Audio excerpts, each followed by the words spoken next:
있습니다. 요즘 한가한을 떠들썩하게 하는 사건이 또 하나 있죠. 최혜병 사건 수사 외압과 똑 닮은 꼴인 경찰 마약 사건에 대한 수사 외압입니다. 여러분 기억하시죠? 윤석열 대통령이 마약과의 전쟁을 강조했습니다. 마약과의 전쟁을 강조했던 한동훈이 있었습니다. 한동훈은 이렇게 이야기합니다. 법무부 장관 시절 마약과 전쟁하듯이 마약을 잡겠다고 이야기했습니다.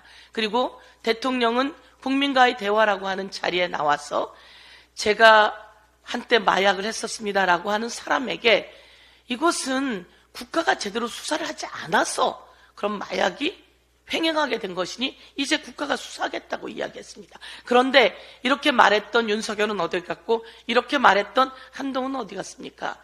이제 한동훈 용산, 한동훈 국힘당 대표 그리고 윤석열 용산 대통령은 답변해야 합니다. 왜 마약 수사를 하는 곳에 대통령의 그림자가 어른거리며 용산의 그림자가 어른거리는지 한동훈도 그리고 용산에 있는 대통령도 이에 대해서 답해야 합니다.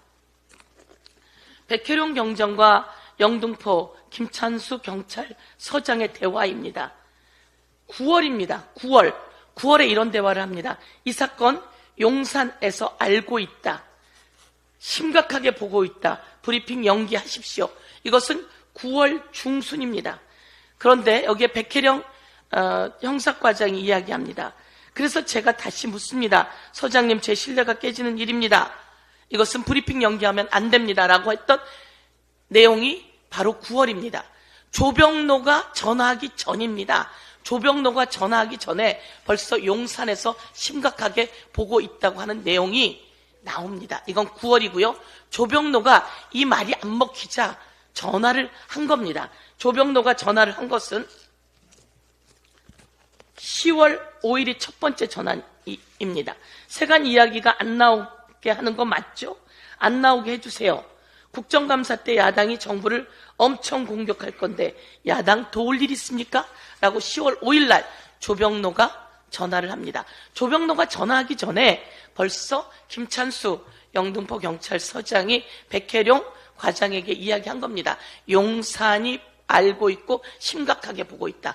조병로보다 먼저 용산이 개입했다고 하는 말씀을 드립니다. 그리고 조병로가 여러 가지 이야기를 하면서 조병로가 끝내는 이것을 백혜룡 형사과장이 문제 제기하니까 이번에 서울청 생안부장 하다가 승진이 안 되고 일단은 제가 이번에 진급을 하면 과장님을 위해서 열심히 뛸게요. 완전한 청탁입니다. 인사와 관련한 완전한 청탁입니다. 이 내용은 10월 5일, 10월 14일 그리고 11월 14일에 있었던 일입니다. 이와 관련해서 10월 30일에 백혜룡 과장이 다시 한번 확인을 하는 겁니다. 서장님, 이거는 용산에서 알게 됐다고 심각하다고 그렇게 말씀하셔서 그때 제가 그 상황을 알게 된 건데 이거는 서울경찰청 수준을 아주 넘어선 겁니다. 라고 이야기를 합니다. 그때 만약에 영등포 경찰서장이 자기의 판단이었다면 내 판단이야 라고 이야기를 했을 겁니다. 근데 답변은 그렇게 이야기하니까 이라고 답변을 하죠. 제가 여기서 드리고 싶은 말씀은 이겁니다. 왜 마약 수사를 하는데 용산이 개입했죠? 용산이 이쯤 되면 답변해야 되는 거 아닙니까?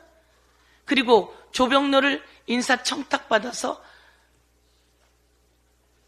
별 2개를 달아주겠다고 말한 이종호의 이야기가 있는데 이 정도면 이종호가 VIP라고 얘기했던 김건희 여사가 답해야 되는 거 아닙니까? 그리고 마약과의 전쟁을 하겠다고 그렇게 떠들어댔던 한동훈 비대위원장이 답해야 되는 거 아닙니까? 무엇을 숨기고 있는 겁니까? 어떻게 마약 수사에 용산이 개입할 수 있습니까? 어떻게 마약 수사에 한동훈 비대위원장은 한마디 말을 안 하는 겁니까? 어떻게 이런 마약 수사에 국힘당은 한마디 말을 안 하고 입을 닫고 있는 거죠?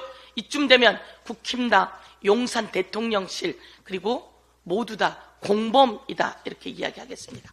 이상입니다. 다음으로 전은수